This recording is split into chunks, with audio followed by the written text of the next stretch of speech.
बाबा तेरे मंदिर में, हाय भोले तेरे मंदिर में एक ऐसा भक्त आया है। बाबा तेरे मंदिर में एक ऐसा भक्त आया है। बाबा तेरे मंदिर में एक ऐसा भक्त आया है। हो भोले तेरे मंदिर में एक ऐसा भक्त आया है। अपने बूढ़े माँ बाप को, है अपने बूढ़े माँ बाप को कांवर में ले आया है।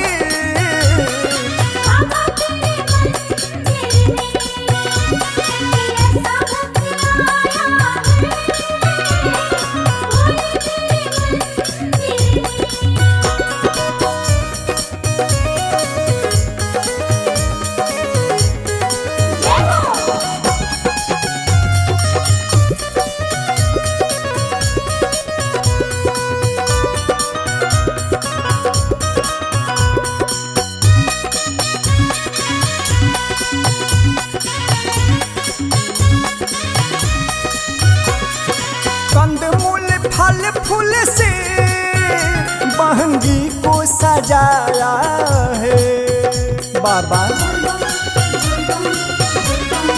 हाँ कंदमूल फल फूल से महंगी को सजाया है।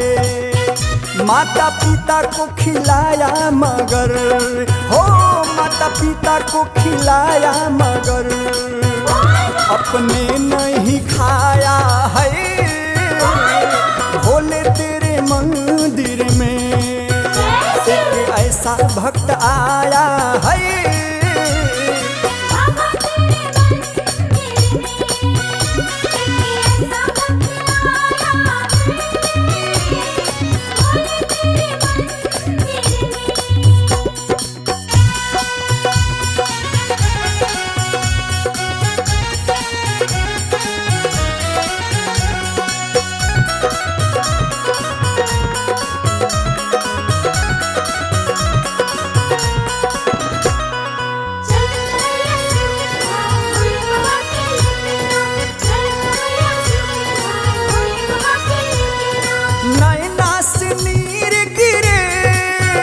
आँखों में ना उजाला है।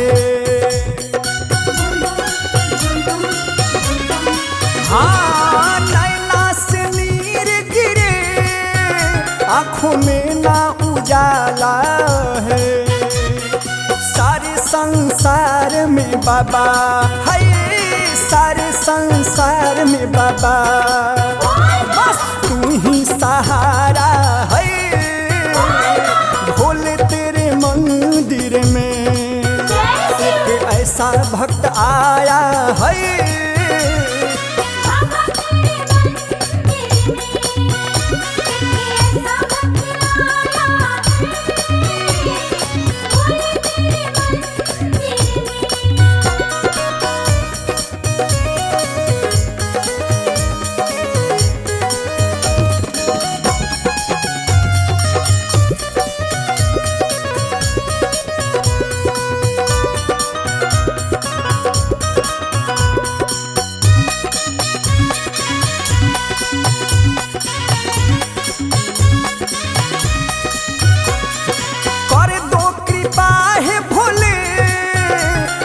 जब तेरी माया है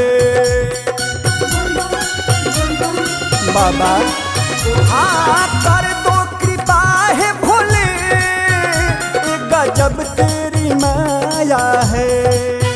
लिख बबुआ विकास गीतिया, लिख बबुआ विकास गीतिया राहुल से गवाया है। भोले तेरे मंदिर में एक ऐसा भक्त आया